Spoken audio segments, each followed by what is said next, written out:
Merci beaucoup. Je tiens tout d'abord à remercier le professeur Belkhader et le professeur Benabed pour l'invitation, mais aussi à vous féliciter pour la qualité de l'organisation et le choix des sujets.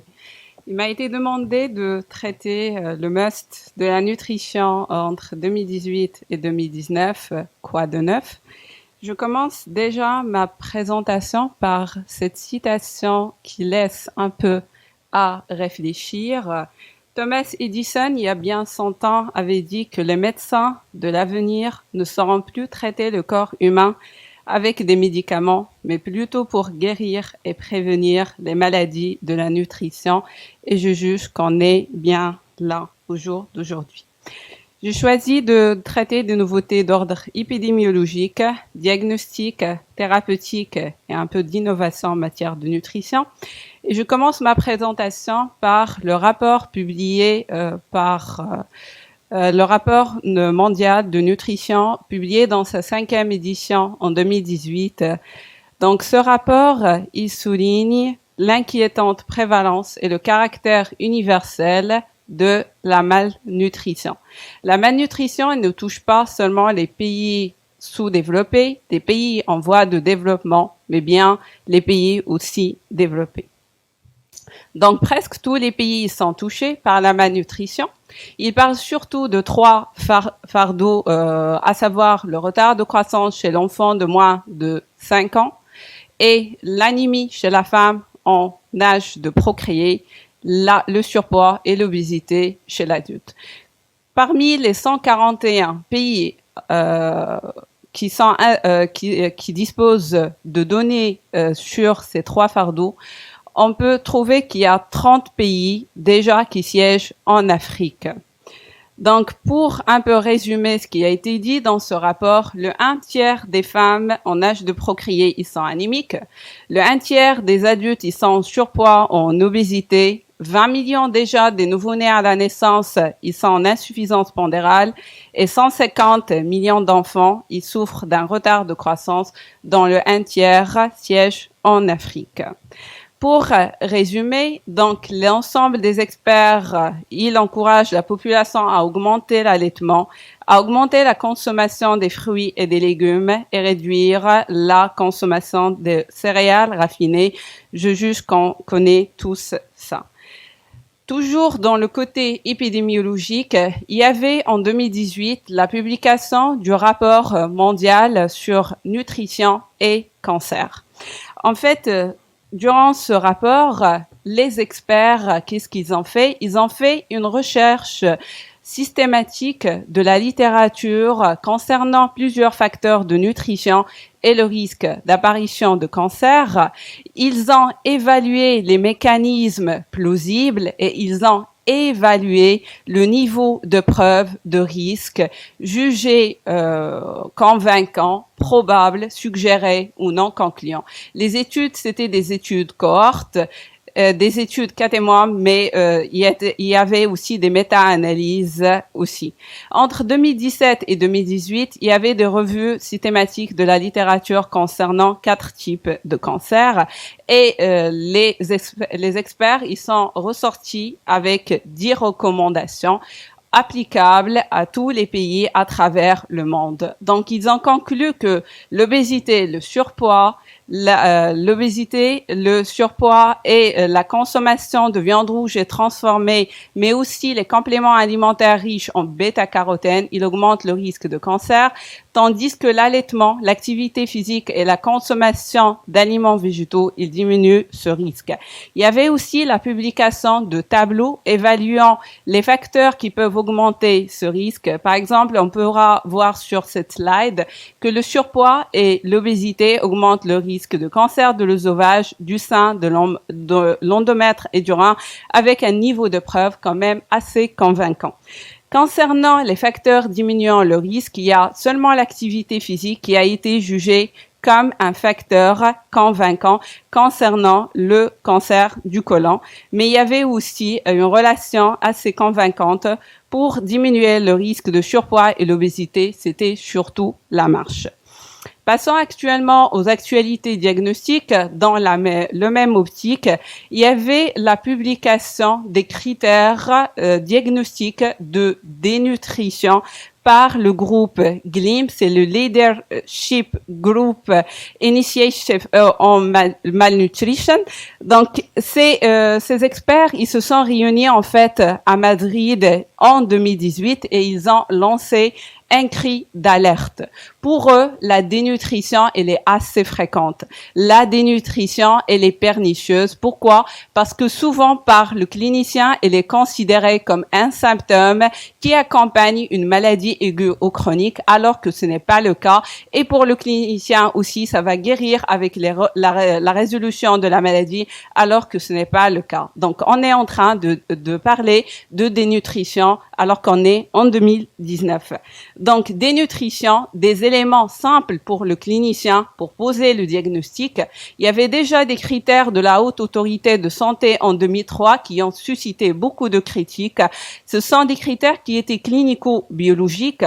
À titre d'exemple, par exemple, l'HAS, il retient il faudra rechercher la dénutrition si le patient a un IMC inférieur ou égal à 17 kg par mètre carré. Pour les experts, lorsque le patient il a un IMC à 18,5 et 17, que doit-on faire? Il y a aussi des critères biologiques, l'albumine et la préalbumine, mais les experts ils insistent que seulement si la CRP elle est négative, alors qu'il y a des maladies inflammatoires qui peuvent s'accompagner de malnutrition. C'est pourquoi ils ont revu et ils ont publié ces critères. Ces critères, ils se basent des critères phénotypiques dans la perte de poids, l'IMC, mais ils ont introduit un nouveau concept qui est la composition corporelle. Donc, il faudra faire attention à la masse musculaire.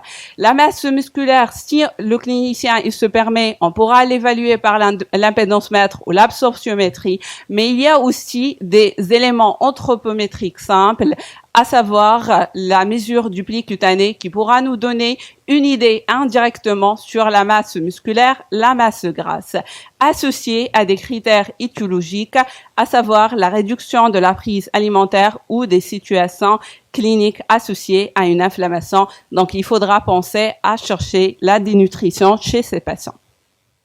Passons à la thérapeutique.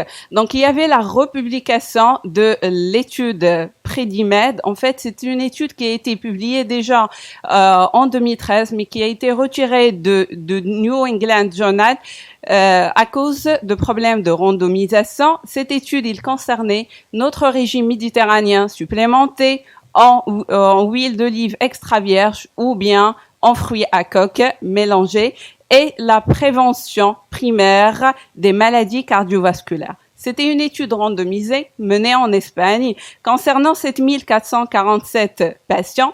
Ils étaient quand même à un âge moyen, voire âgé, à haut risque cardiovasculaire. Donc, c'était des patients qui étaient diabétiques ou bien qui avaient au moins 3 facteurs de risque cardiovasculaire. À noter qu'il n'y avait pas de restriction calorique ni d'encouragement de l'activité physique chez ces patients et les suivis étaient faits sur 4 ans. Critère d'évaluation primaire, c'était la survenue d'événements cardiovasculaires majeurs. Qu'est-ce qui a montré cette étude? En fait, sur votre gauche, vous voyez sur la figure qu'il y a bien une réduction du risque cardiovasculaire qui était assez significatif de 30% chez les patients qui étaient mis au régime méditerranéen enrichi en huile d'olive vierge ou bien enrichi en fruits à coque, alors qu'il n'y avait pas vraiment d'impact sur la mortalité totale. Toujours dans l'enchaînement de la même idée, il y avait aussi la Predimed Plus chez ces patients qui étaient sous régime méditerranéen. On avait encouragé l'activité physique et on avait mis ces patients sous un régime hypocalorique avec un support comportemental et l'étude elle a été menée durant 12 mois.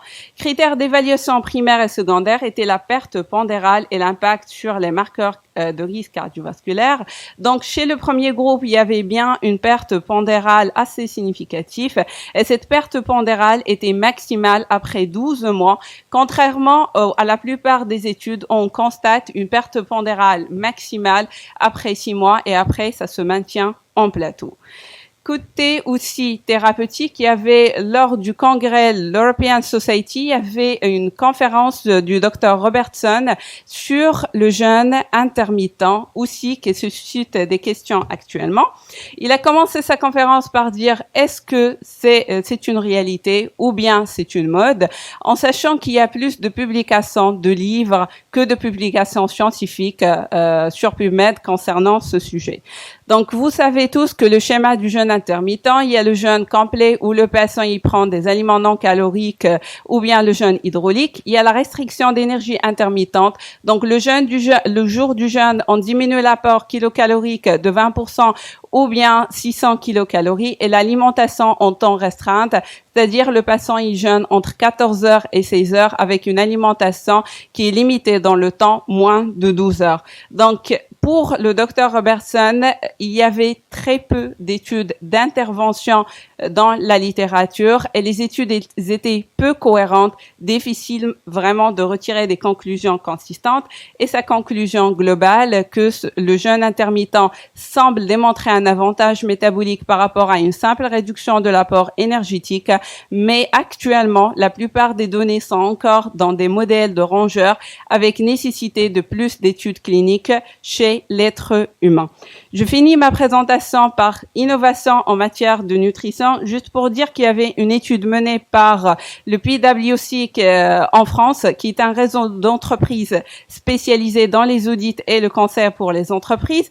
Qu'est-ce qu'ils avaient constater que actuellement le consommateur il y a une diminution de la confiance du consommateur envers son alimentation. Le consommateur il exige plus d'aliments de qualité, plus de proximité et de consommation de produits locaux. Il doit être au courant de la traçabilité de cette alimentation. Donc, il y avait les agroalimentaires, ils ont essayé d'innover dans ce côté.